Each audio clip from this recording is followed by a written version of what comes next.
Nice to be here and presenting this very interesting topic, I would say, value creation from the perspective of freedom to operate. Now, I know we have already had one session where you must have gone through the patent process and the documentation that is required for patent process. But before we jump on to freedom to operate, let me just as a refresher uh, take you through what is a patent. So patent, as we know that it is a right, it is a time-limited monopoly right, which is more of a contract between the inventor and the society. So the inventor and the applicant receive the monopoly for a limited period of time. In India, we have 20 years. And in return, the society receives the detailed description of the invention. And after the expiry of 20 years, this invention goes into the public domain for free use. But one thing that everyone should remember is that patent is a sort of negative right.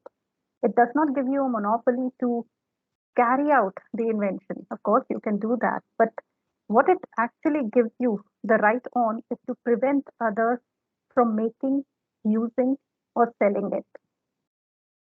So, definitely, there are several advantages to have a patent. It gives you the monopoly to recapture investments for developing the technology and to provide means for further investments in the technology. It helps you to counter unfair competition by preventing copycats from profiting on the invention. And it also helps you to promote technological development because once you have an invention in hand, you would only work beyond it or around it and come up with new inventions.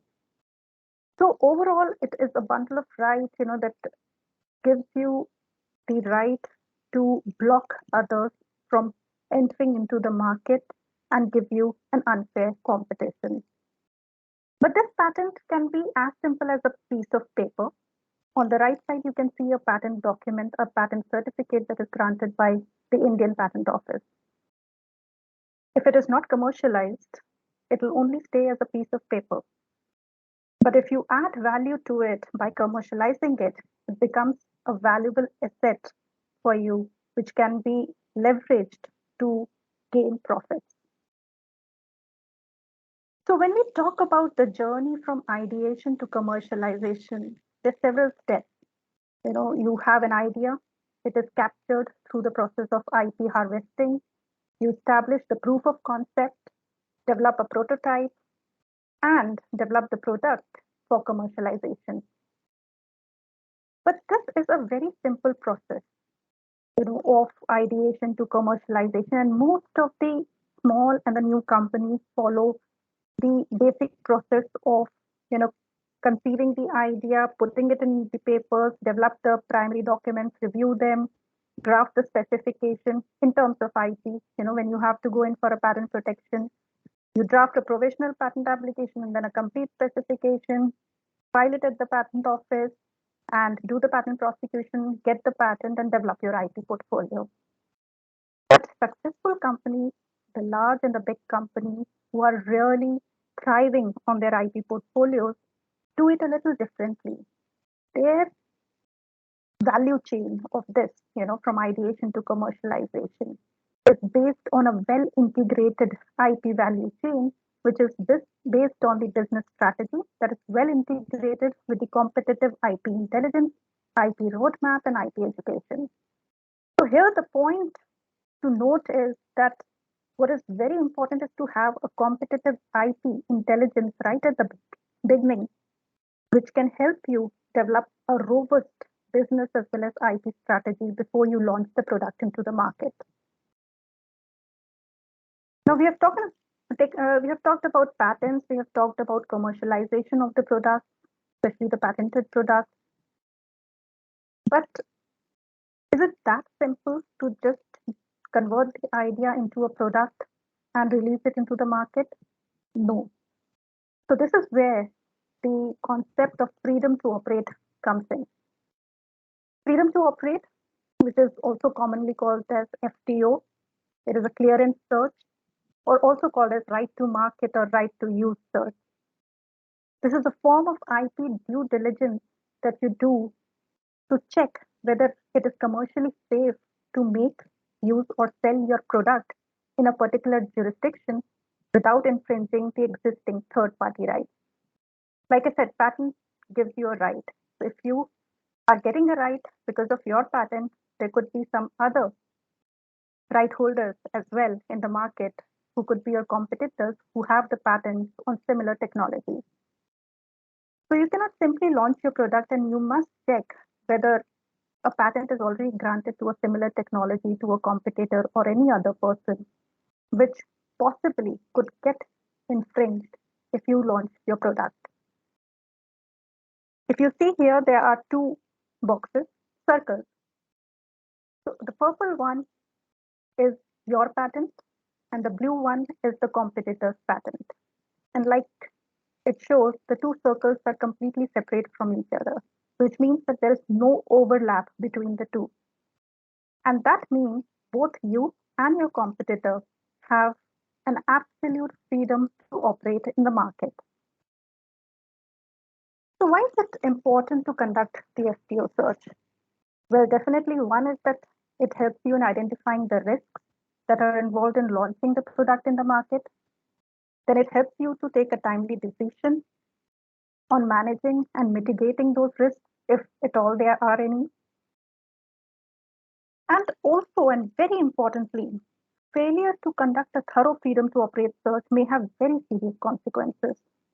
For example, if you launch a product which infringes the right of the third party, it could lead you to expensive and unpredictable legal battles, cause business disruptions, loss of your market position, and trust of potential customers and investors and business partners. And also, if there is a suit for infringement that is filed in the court, you could also have to pay the damages that are directed by the court. On the other hand, the rewards are very promising. So, only a small due diligence at the beginning and before the launch of the product can help you reap these rewards, as it helps, in getting that sense of security, first of all, that confidence in your product before you launch it in the market, that you're going ahead, with due diligence and you are not going to infringe anybody else's patent.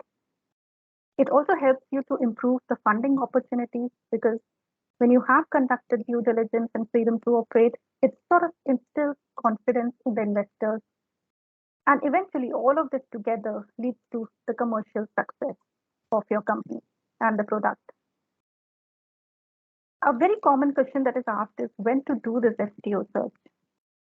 Well, I would say definitely before the launching of the product in the market or the jurisdiction of your interest, but preferably at an early stage of the product development to gain confidence in directing investments and R&D efforts. Now you're working on your idea, you want to convert it into a product and launch it in the market. But there's a huge amount of effort, time, money that goes into development of that product.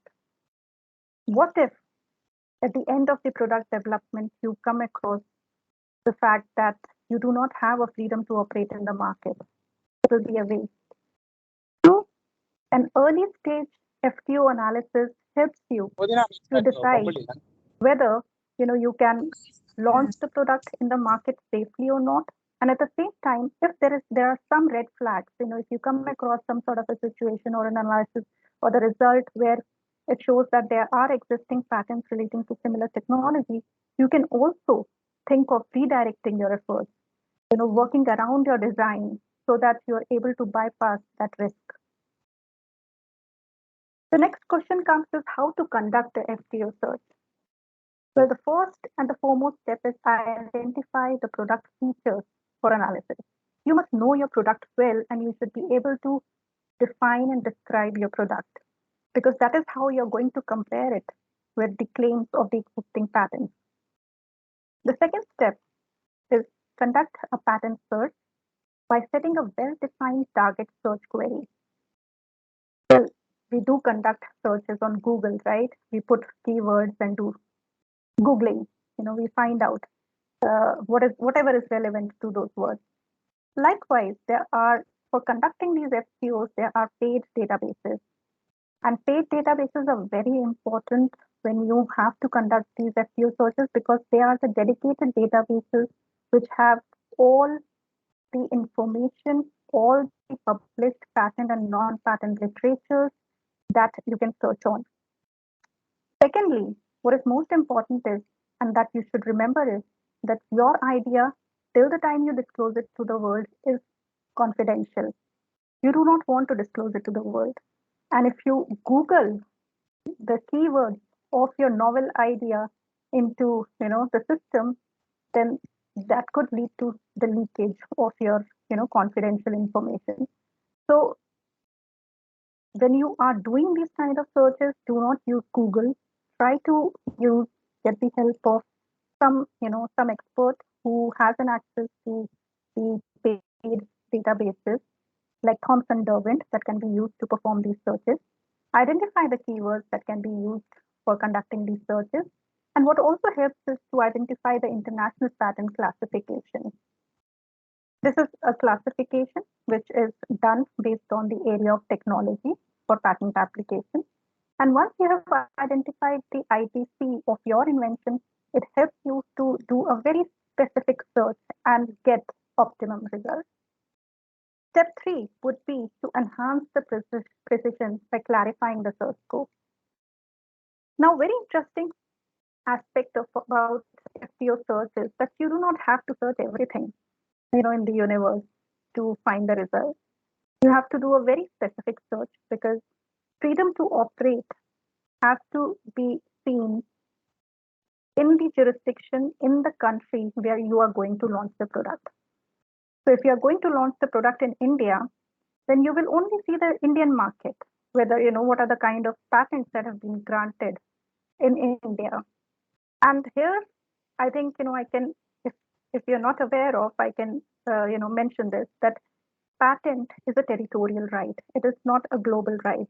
So if you have to get a patent in any of the countries, you have to specifically go to that country and get a patent, individual patents in those countries. There is no concept of a global patent or a single patent covering all jurisdictions. So when you are doing a freedom to operate search, you have to conduct the search in every country or perhaps select those countries where you want to commercialize your product and just conduct the search in those jurisdictions. Second is the legal status. Your search has to be limited to only patents, patent applications, those two granted patent applications that are most important because those are the rights that are already granted to, the applicants or the company, and they are enforceable. But at the same time, you can also cover pending patent applications in your search because some data is going to get granted. Some of them, or most of them will get granted before your product uh, is launched. Or maybe even after your product is launched, if they get granted, those are the rights that you have to look into. So when you conduct a search, you can only select the pending patent application and the granted patent. There is no need to, to go in for searching non-patent literature because that are not relevant for an SEO search purpose.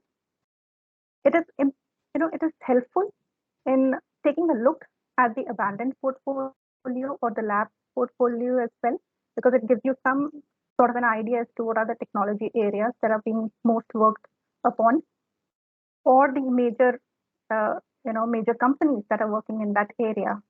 Through the assignee or the applicant details, you can get an idea of which all companies are working in that area, and so you can specifically perform company searches to find the inventions or the granted patents in those technology areas.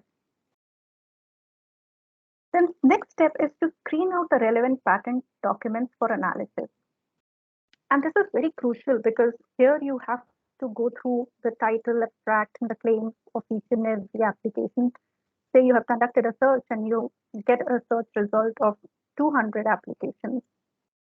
It takes time and it's a lot of hard work, but eventually you have to screen those 200 applications either through the abstracts or claims to screen out the most relevant patent documents for analysis, which are close to your product. Review the patent claim of those inventions and compare the product features. You can prepare a claim comparison chart and see whether there is any overlap between the features of the patent claim with the product features, your product features. In case there is any overlap, then there is a risk uh, associated with the launch of the product. And then perhaps you have to analyze what is the degree of the risk and whether there are any ways to mitigate or manage that risk. Another thing that you should look into is the regulatory and the statutory requirements or any exemptions that your country of interest provides. Because it is just not about granted patents. When you're launching a product, you also have to, uh, get the regulatory approvals in some type of inventions that you have to be aware of. There are certain countries that provides exemption from, for a particular nature of invention or, working of the technology for a particular purpose. All of that you should be aware of before concluding the opinion on the FTO. And this whole opinion, when you, and based on all the results and analysis and everything, you formulate an opinion on whether you are going to infringe any of the patent or not, and what is the degree of risk that is involved in launching of the product. So definitely, this is something that a person who has the expertise in performing these searches is more equipped to do, and it's also advisable to get it done through some professional that who is able to provide you a comprehensive opinion on your freedom to operate before you launch the product in the market. Some of the key considerations, like I already mentioned, but I'll just highlight once again, is first of all date restriction. Uh, a patent is granted only for 20 years. So what you have to look through is only the granted patent for the pending patent applications over the years, over 20 years of time frame. In countries like US, there is also a provision, especially in case of pharmaceutical patents, there's an additional 5 years that is provided as the patent term extension. So to be on the safer side, you can keep your search period as 25 years. You can restrict the jurisdiction based on the market that are of interest to you. Then you can restrict the type of documents that needs to be searched to only the patent documents and the pending patent application. You can start with a broad approach and narrow it down later. Then a broad claim covering the concept of the invention is always a relevant factor involved in SEO analysis. So always remember that if you come across a claim which is broad enough, like A plus B plus C, the features, if the claims has the features A plus B plus C, and your product has A plus B plus C plus D plus E, then the broad claim of A plus B plus C is relevant to your invention and will affect your freedom to operate in the market. So this needs a very professional opinion on the possibility of a market launch. And finally, there should be a very meticulous review.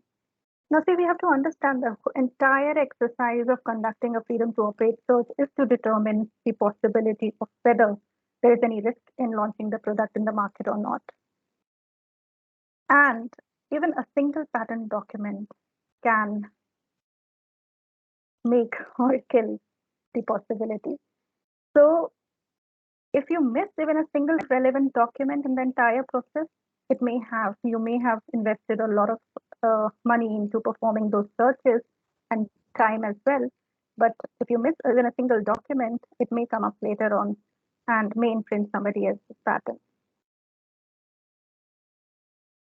So let's see how do we do the assessment of freedom to operate. Again, like I said, we do searches, but it is not as simple as it looks like. And this is one, scenarios. I mean, these are a couple of scenarios that I thought will give you a fair idea of how to assess whether you have the freedom to operate or not. And here I would like to open this for an interactive discussion. Uh, in the first, I'll just explain what these four scenarios are, and I would like to just pose a question to you. Any one of you can just unmute yourself and answer this. I will be happy to wait for 1 minute and let you think about what the answer is. Mm, so the first scenario, like I said, there are two. The purple one is your pattern and the blue one is the competitor's pattern. There's no overlap, so there is an absolute freedom of freedom to operate in the market. In the B scenario, you can see there is an overlap. There's an overlap between your patent and the competitor's patent. In the C scenario, your patent, that is the purple one, is much broader in scope compared to the competitor's patent and encompasses the entire and all the features of the competitor's patent. So you can see the competitor's box, the circle is inside your circle, which means all the features of the competitor's patent are within the scope of your patent, which is much broader in scope. And in addition to the competitor's patent, it has many other additional features. D is the scenario where the situation is just the reverse. The competitor's patent is broader in scope, and your patent, all the features of your patent falls within the scope of the competitor's patent. Now, my question to you is in respect of scenario C.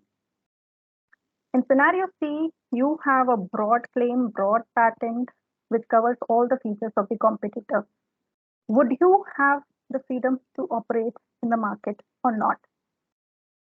I repeat, the question is, would you have, with a broader patent, the freedom to operate in the market? Anyone can unmute and give the answer.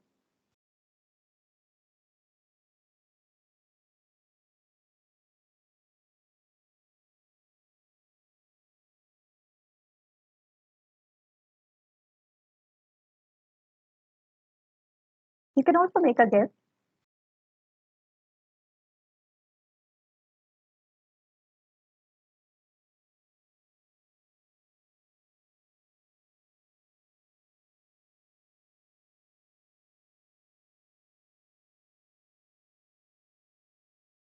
Anyone wants to make an attempt?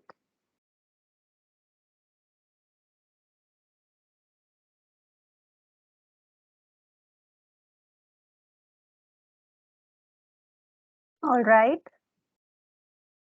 So I'll wait another 5 seconds. Students, what happened?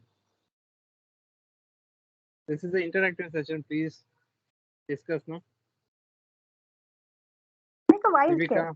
See, it's a very complicated thing even for most experienced people. So uh, it is just to, make you all start thinking. You have a broad patent, and there is a competitor in the market who has a patent on features which is present in your patent as well. So would you have the freedom to operate or not? All right. So I'll just move on because we have limited time. And here are the answers basically. So we'll start with the scenario B. Suppose your product patent is on dining room furniture. Furniture is like, furniture can have everything, table, chair, uh, or any other, sofa or side tables or anything. So, but your patent is on the product, on the dining room furniture having four legs. So any furniture, piece of furniture having four legs is encompassed within your patent. Whereas your competitor's patent has, is on a four-leg chair which is made of wood. So if you see in the two circles, your patent is broader, but dining room furniture also has a four-leg chair which is made of wood. So that is one of the features, one of the embodiments that that may be present in your broad patent. And that is the overlapping region with the competitor, which is strike through, which is a red cross in first scenario, in the B scenario. So this is, when your furniture is a four-leg chair made up of wood, you do not have the freedom to operate in the market in that scenario. Whereas if you have a four-leg table which is made up of wood, it is not covered within the competitor's patent. You will have a freedom to operate for that embodiment. So there is a partial freedom to operate that you will have in this kind of an overlap. The next scenario is the scenario where I had asked the question that your patent is broad and the competitor's patent is is encompassed. All the features are present in your patent. In that case as well, considering that your patent is for any chair with four legs, it's a broad patent. Any chair with four legs, and your competitor's patent is for a four-leg chair which is made up of plastic and has wheels. Okay, so if your chair has is made up of plastic and has wheels, you will not have a freedom to operate if you make that as a product and want to launch it in the market. But on the other hand, if you make a chair with four legs and which is made up of wood, that is not covered by the competitor's patent, and you can manufacture it and launch it in the market with complete freedom to operate. So in terms of the entire scope of the patent, you will only have a partial freedom to operate. Likewise, in the reverse scenario where the competitor's patent is broader in scope and your patent is smaller in scope, if all the features of your patent are disclosed in competitor's patent, you will have no freedom to operate to launch the product in the market.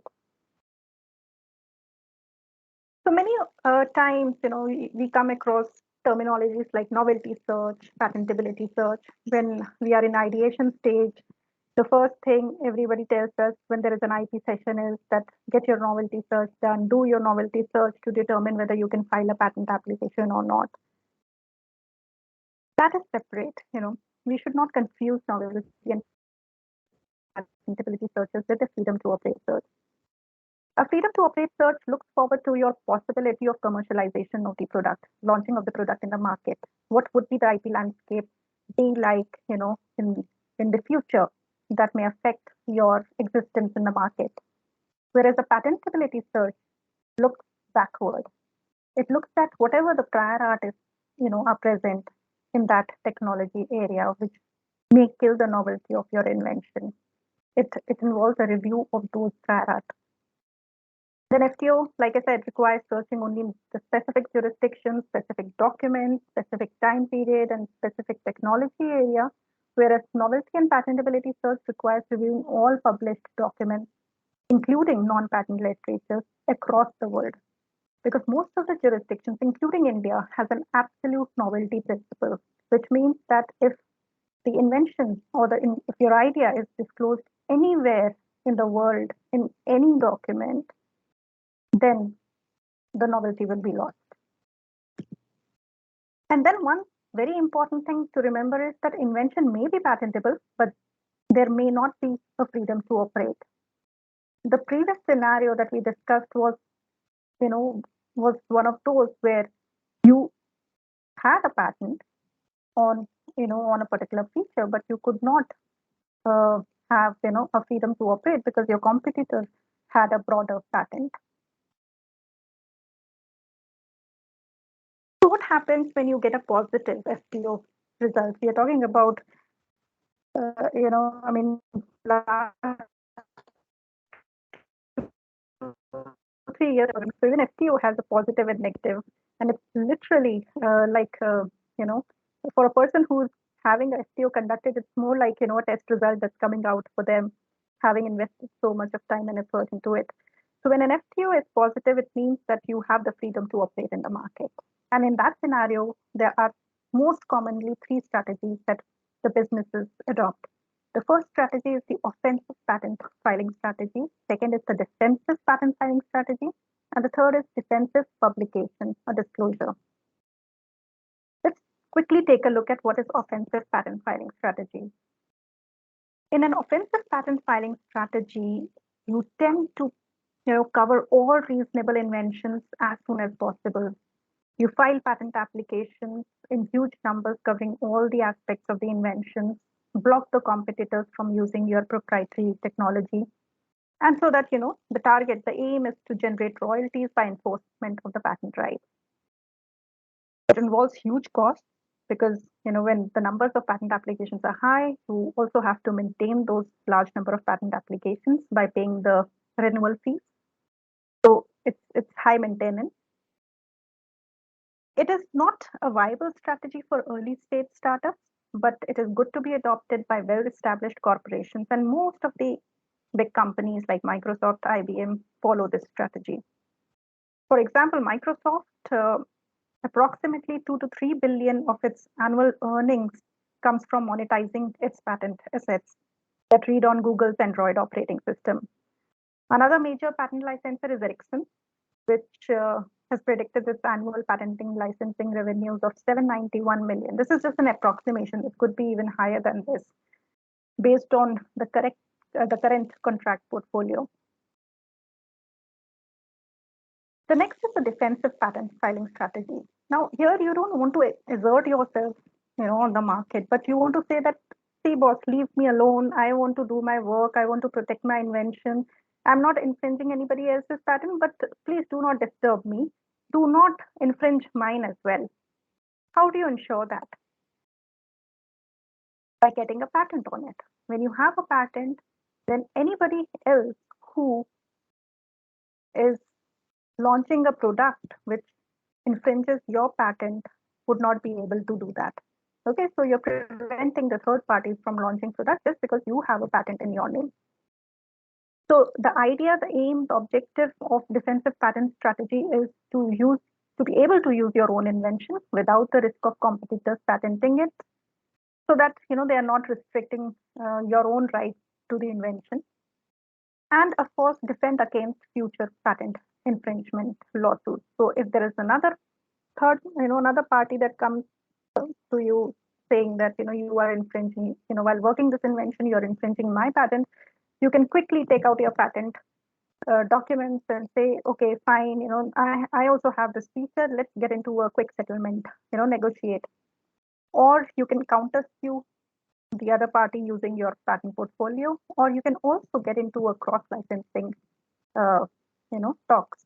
Maybe you have this feature, I have this feature, let's exchange, let's you give me the license to work yours, and I give you the license to work mine. So that is how it works. The cost here is much lower as compared to the aggressive patent filing strategy because there are less number of patents. But at the same time, it also offers less opportunities to generate licensing revenue from a small patent portfolio. A very interesting, there are two very interesting case studies over here. One is Nest. Nest is basically a thermostat startup. It basically, Honeywell had filed a patent infringement suit against Nest, a small company. Nest took out its patents on smart thermostat and used it defensively against Honeywell, which is a Fortune 100 company. In 2016, Nest is now acquired by Google, but both Nest and Honeywell announced having resolved their patent dispute and having established a long-term patent cross-license agreement, which only goes on to show that how the strength of the company, how there is strength in the company, both the companies. Nest is a small startup and Honeywell is a big giant, and yet Honeywell had to respect Nest's patent portfolio and pay them, get into the license agreement. Then another case studies of Creative, which is again a startup with Apple. Creative sued Apple, small company suing a big company for infringing their patent on a method of hierarchical search for user interface for portable media players. Apple countersued, claiming that Creative was infringing four of its patents in its handheld digital players. But since Creative had its own patent portfolio, Apple had to get into a settlement with Creative and paid $100 million for a license to creative patent. So that's where patent helps. And it doesn't matter how small or big you are. The third strategy is of defensive publication or the disclosure. This is basically done to prevent third parties from obtaining a patent by disclosing the description or the drawing of your product apparatus or method so that it can enter the public domain. Once the technology is disclosed, like I said, novelty is lost. The moment you put it in the public domain, your novelty is lost. So this is what generally companies do when they don't want to invest into patent portfolios. They just go ahead and publish it so that nobody else can also get a patent on it. And it is also very cost effective because it can be done at a fraction of the cost of patenting.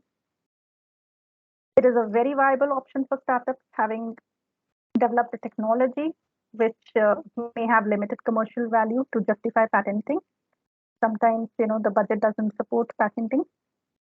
And it is also not helpful in sufficiently protecting it as a trade secret. So in those scenarios, this is a good option. A very famous example of defensive publication is the of IBM Technical Disclosure Bulletin, which was published between the years 1958 to 1998. It actually forced IBM's competitors to reduce the scope of their patent rights and minimize the probability of competition intruding into IBM's innovative space. Likewise, Xerox is again another example which has been keeping away the competition through its Xerox Disclosure Journal. And another example is of Plantronics. Now, Plantronics in 2001 had a technology for reducing microphone noise. And instead of spending resources to patent it, Plantronics posted a description and design on the IP.com public domain. And this prevented its rivals from patenting it.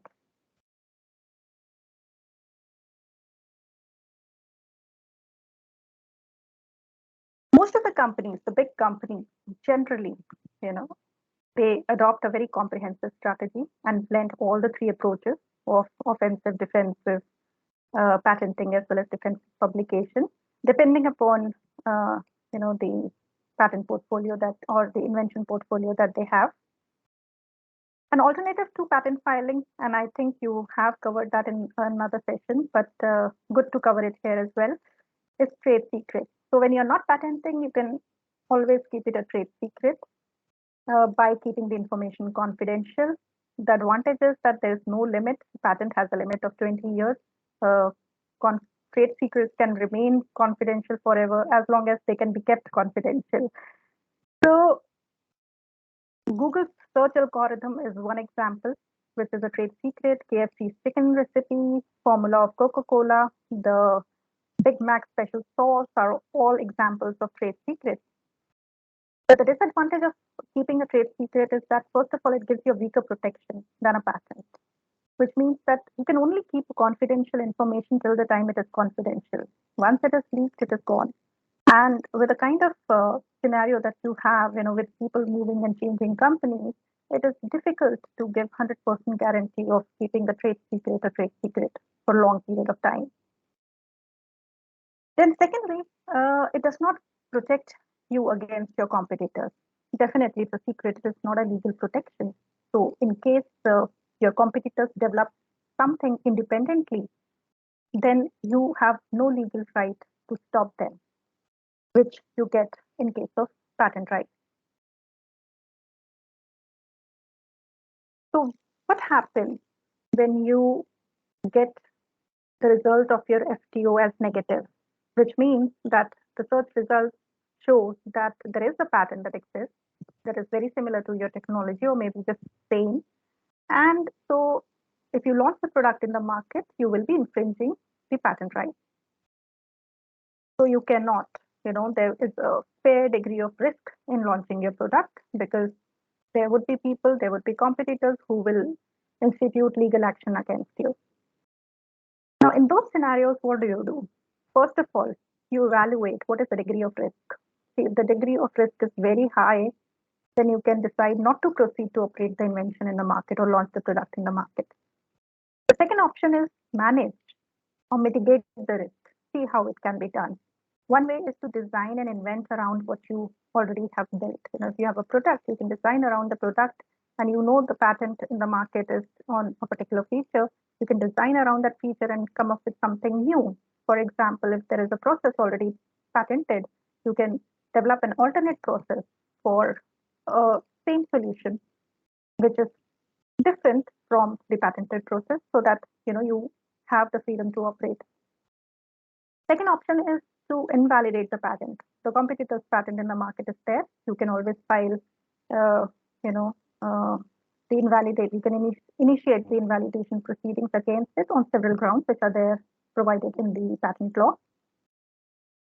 Or you can also think of license the technology, or even buy the patent if if the stakes are very high and you really need to launch the product in the market, which generally happens with big companies who are dependent on those features to have those features in their product to launch the product. There's also a possibility to get into a cross-licensing agreement with the competitor companies where you use their feature and they use your feature. And finally, if nothing else is possible, you look for new opportunities, which you can do otherwise as well. Because when you conduct your freedom to operate search, there are several insights that you get into the IP landscape. You come across, the technology areas that exist. You come across the different companies that are playing, the major players in the field.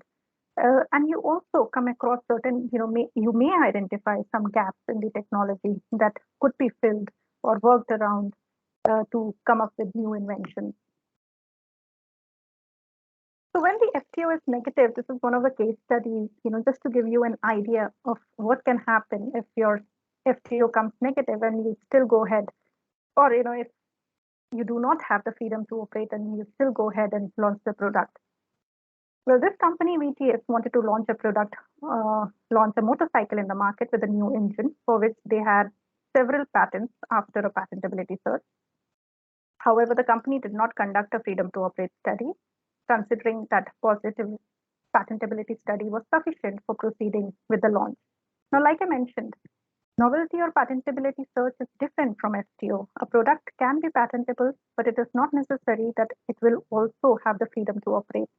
So this is the typical case where this happened, but it was later sued by a company BJA as one of its patents had a broad claim found to be infringing, which was infringed by an essential component of the VTS motorcycle engine. And the court in this case instructed VTS to stop their launch and motorcycle manufacturing, due to which the VTS suffered heavy losses.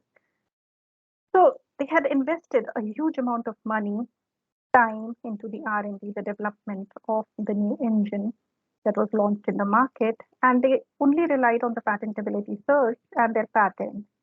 Definitely, there's a positive thing to have, but FTO has its own importance and place. Now, another thing that I want to emphasize over here is that we talk about value creation, but just merely creating value is not enough. You also should know how to appreciate that value eventually at the end. And this is a very classic case study that shows that how a startup, AltoBridge, failed to act on its patent portfolio value. So AltoBridge was a privately held Irish technology company that developed a wireless network solution. It was founded in Ireland in 2002. In its early year, heavy investments were made in the company. It was one of the star companies of those times.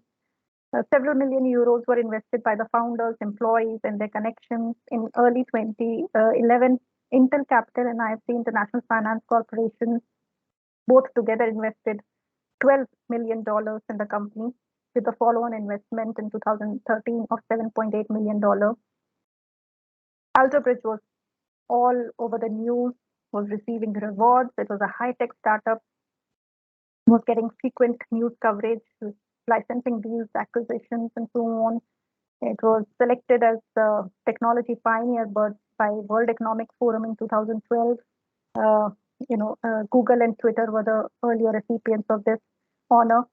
And it also won the Deloitte Best Managed Companies Award, plus a Wall Street Journal Innovation Award. Now, everything looks rosy, right? A growing company, highly successful. But in a dramatic change from 2011, when the company had a turnover of $16.1 million and had raised US dollars 19.8 million in investments, in 2014, the two major shareholders, Intel Capital and IFC, who were the large shareholders, confronted with continuous losses and called in a receiver to recover the loans provided to Alterbridge. That was the time when a company called iDirect actually bought the company out of receivership.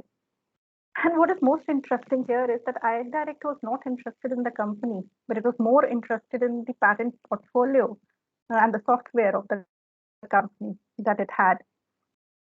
And when we talk about the patent portfolio, detailed review and analysis of the situation was done, and it was revealed that Alterbridge actually failed to fully appreciate and leverage their patent portfolio, which could have helped Alterbridge through its tough times.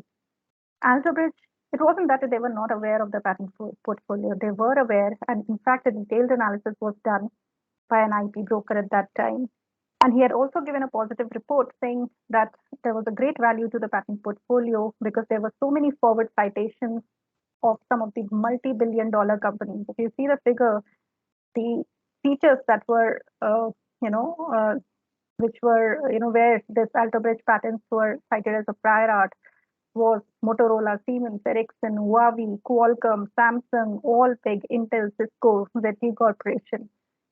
So these were the citations, and also the geographical coverage of the patent portfolio was very, very impressive. But unfortunately, Alterbridge management failed to understand the results from this analysis of their patent portfolio and failed to act. What is interesting is that it was not something which was out of trend at that time. There was another company, Nortel Networks Corporation, when the Alterbridge portfolio was valued, and Nortel Networks had also auctioned off its portfolio of 6,000 patents and had drawn an astonishing winning bid of $4.5 billion from a group of companies, including both Apple and Microsoft. So they had also got an example right in front of their eyes, but unfortunately, their management did not act upon the monetization advice. And despite the right timing and the market conditions, as well as the great value of the portfolio, they could not leverage or take any sort of advantage from their patent portfolio and dissolve. So the conclusion from here is that it is not only important to create a value by building a patent portfolio, but it is equally important to understand that patent portfolio, how it can be leveraged, the timing and the market conditions, and to act upon the evaluation of the patent portfolio when the startup is facing financial difficulties in its ongoing business. Another case study that I would quickly like to cover is that of a technology startup again. And this is a case study of 2020. The startup was found in 2012. And the idea behind this sharing this particular case study is that we talk about licensing when you have a negative FTO report, right?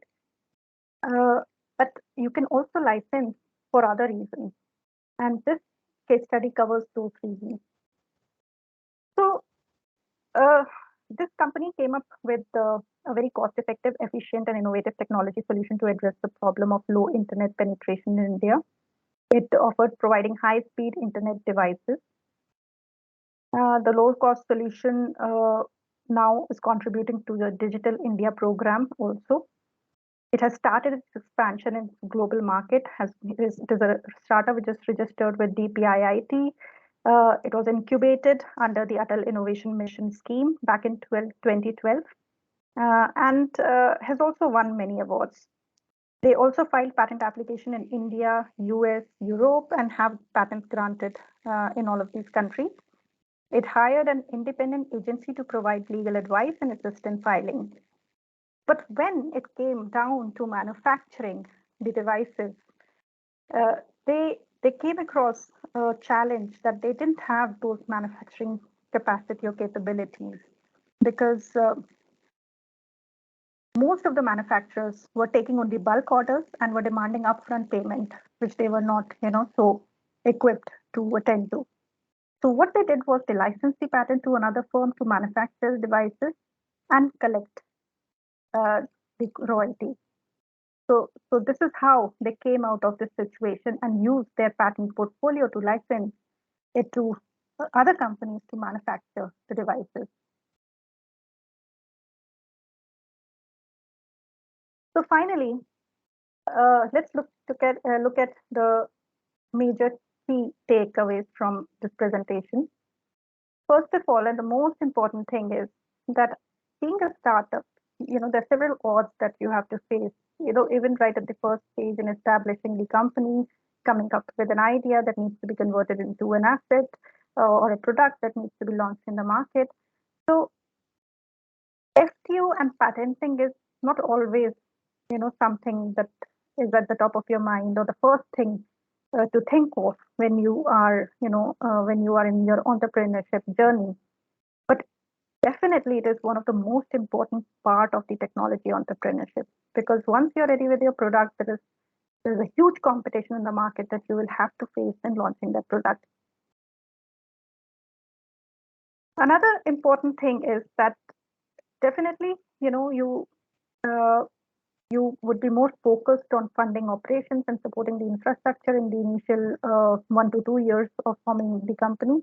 But in the long run, for survival of an innovative technology, and in order to mitigate the risk of imitation, that is copying, if the competitors copy your product, and the potential infringement, you have to protect it. You have to conduct the FTO, protect it, and launch the product in the market. It can be deferred to a later stage due to positive time or resources, whatever it be, but can definitely not be avoided. Then, most importantly, right at the beginning of your formation of the company and growing your business, very important is that you get funding.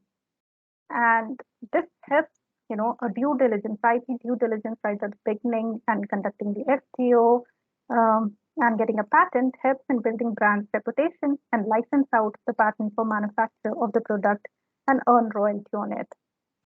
It instills confidence, like I said, in the investors. In India, investors still are more inclined towards those technologies which are where the IP due diligence has been conducted and patents have been filed at least. And finally, because all of this is very technical and needs a lot of careful and meticulous review, it is always advisable to to outsource the FTO search to the experts who have the experience and knowledge of conducting this, so that you can get an accurate sort of a search result that you can rely on without any inhibitions before launching the product in the market. And before I close this, just one last thing that I would want to mention is that when we talk about IP landscape and SEO search results, always remember that it is never 100%. It is not possible that anything is 100% accurate because the IP landscape keeps changing. Every day there are new patents getting granted, the old patents getting expired, or some patents are getting lapsed. So there could be a time gap difference between when you got your report search results from an FTO and when you're launching the product. So that percent of risk one always has to carry along while launching the product in the market. Thank you. And I would like to take any questions that you have now. I hope we have some time.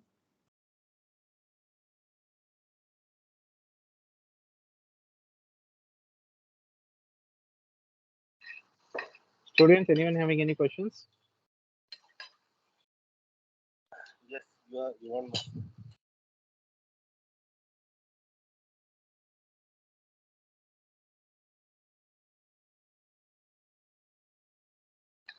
Hello, ma'am.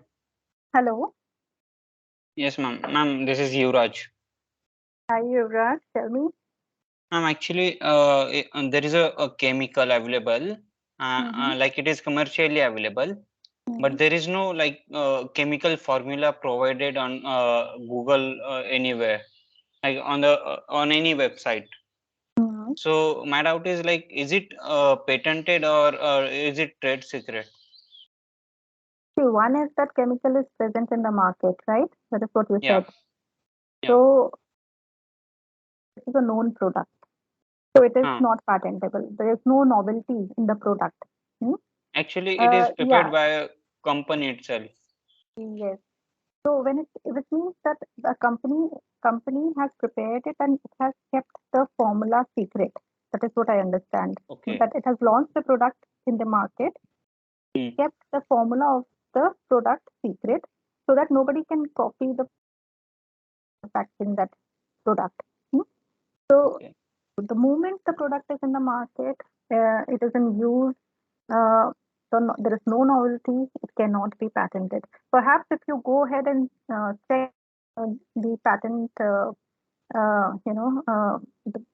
possibility of existing patents on it, you Hmm. possess a patent on that particular compound. There is a possibility. But there is an equal possibility that the formula is also kept secret. Okay. And so in this case, in my project, can I use for my patent thing? Can I use their reference, like the chemical? Can I give their chemical as a reference? See, as long as it is in the market, you can you check whether there is a patent on it or not. If there is a patent, you will have to contact the company to get a license to use that product. And if there is no patent, then you can just simply go ahead. It's free to use and you can use it. Okay. And what will be the probable website to search for patents, like the Google patents? See, Or, yes. So since this is a known product, you can always do a Google search for it. But if hmm, it is a if it could be a novel idea or something which you were conceiving, then I would hmm. suggest you go in for a more secure database like Thomson Derwent. Thomson Derwent. Devon. Okay, Derwent. sure, ma'am. Sure, ma'am. Thank you.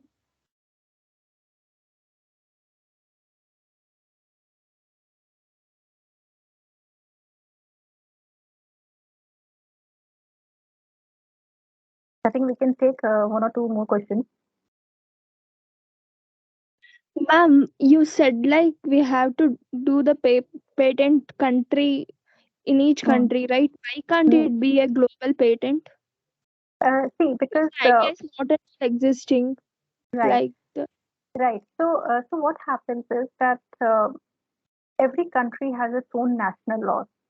I mean, if you see every country has its own Bear Act, and if you see the law, there is a separate constitution for every country. Likewise, for every area there is a separate act or a statute that needs to be followed. Likewise, for patents also there is a Patents Act. And I think okay, there. Hmm. So this is a can you see? Okay.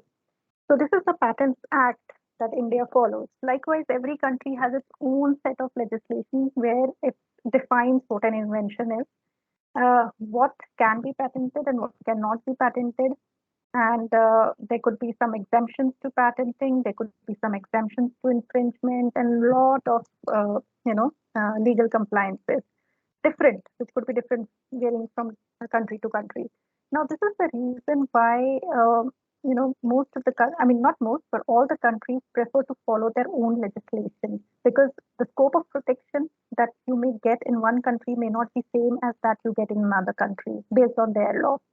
So one has to keep that in mind. Coming back to the question that can there be a global patent? Well, the you know people have tried to make life easier for everyone in providing a platform to file one single application that is through patent cooperation treaty for the member countries.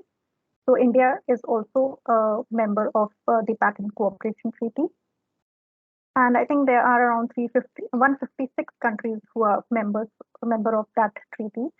So what they do is it provides and provides you an option of filing a single international PCT application, but that is only for facilitating a single application first, giving you some time to decide upon which countries to enter into and whether the invention is patentable or not, whether it would be viable to launch it in the because sometimes it's an early stage idea which you want to just file, get a priority date by filing the patent application, but it may not be strong enough to convert into a patent, granted patent. So it gives you some time to decide upon all those things. If there is a single search that is conducted by the International Search Authority, which determines the patentability of your invention, which also helps you to take an informed decision whether you want to go ahead and invest in different countries or not. So that's the only thing that you get at that point in time. When that international phase gets over, you have to separately file applications in the national phase in those different countries individually. So you have to file a separate application in the US, in India, in Europe, in any other, Russia, or maybe Japan, China, everywhere you have to file separate application. So the answer is this, that because of different legislations that are there in different countries, and the rights are even in the enactment of any act in any country, that act is enforceable only in that particular country. Our legal system is as such. So that is the reason why you have patent rights, the territorial nature of patent rights.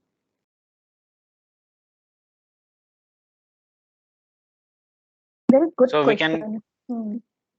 So Yeah. we can file a patent which is filed in another country. Mhm. So like we So can file in our you have country two itself. options. I'll tell you. You have two options. First of all, since you are Indian citizen, India has a law that if your invention, if you're an Indian resident, if you're residing in India, then you have to get an approval from the government before you file a patent application outside India. Okay, so it can be done by two ways.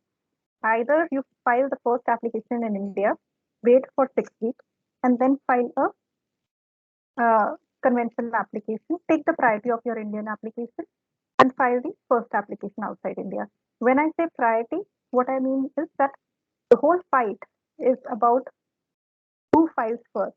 Okay, when your patentability search is done, what we are reviewing is the prior art. What is prior art? Any document which has been filed or published before the date of filing of your application becomes a prior art for you. So there is a race, who files first. So when there is a technology or when there's a new idea or concept that you want to protect in the form of patent, you tend to, as swiftly as possible, file a patent application for it so that you seal the priority date. The day on which you file a patent application in India is your priority date. Whenever you enter into any other country, this priority date will be used as the point of, the date before which any document would become your prior art, and after which your application will become a prior art for others. Hmm? So that is the concept. Now, when you file it in India, you have to first try to file in India and then go ahead and file in other countries, or you obtain a foreign filing license. You can directly, obtain a foreign filing license from the Indian Patent Office, and you can first file the application outside India. That is also a possibility based on that license. Hmm? While doing this, you can, suppose you are interested in only two jurisdictions. You want to file in US and India. If only two jurisdictions are of interest, then you can directly first file in India and file a convention application in the US. No need to go through the international PCT route, because it will not be cost effective. It is more cost effective when you have 6, 7, 8 jurisdictions to cover, or maybe more. Like I said, 156 countries you can cover.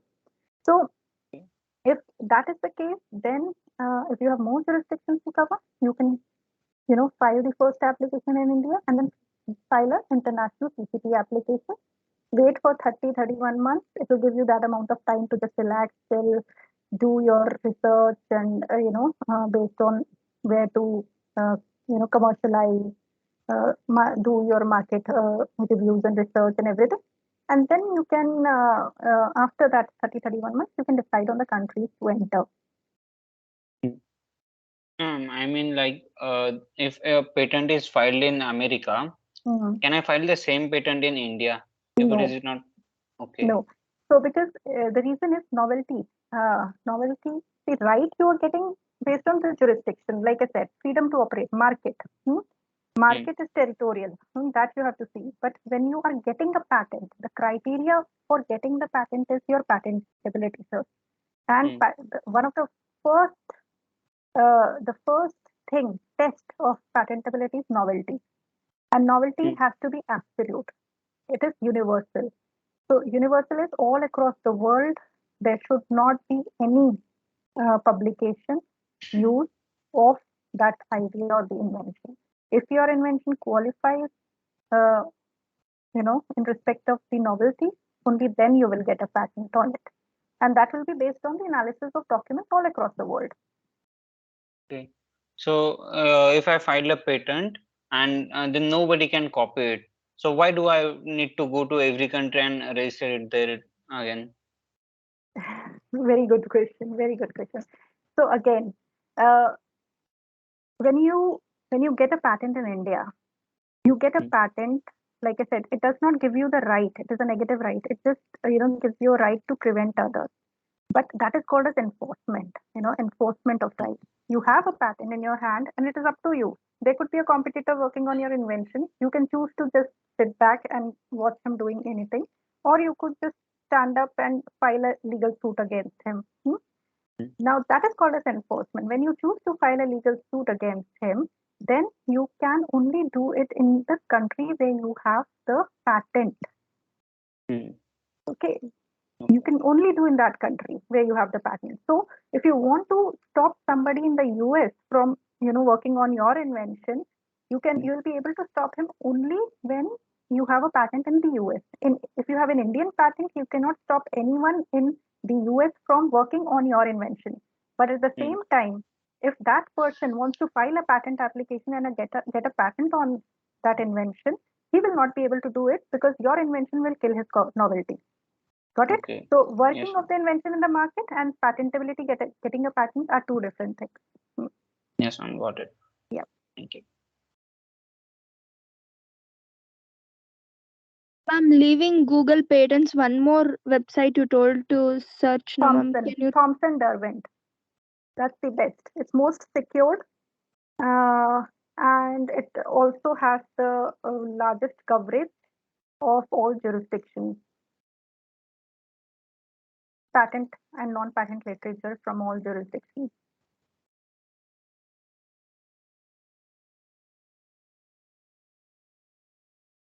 It also Chinese, Japanese documents. Sometimes they are not in English language, so it provides you the English translation of the abstracts and also that you can refer to them.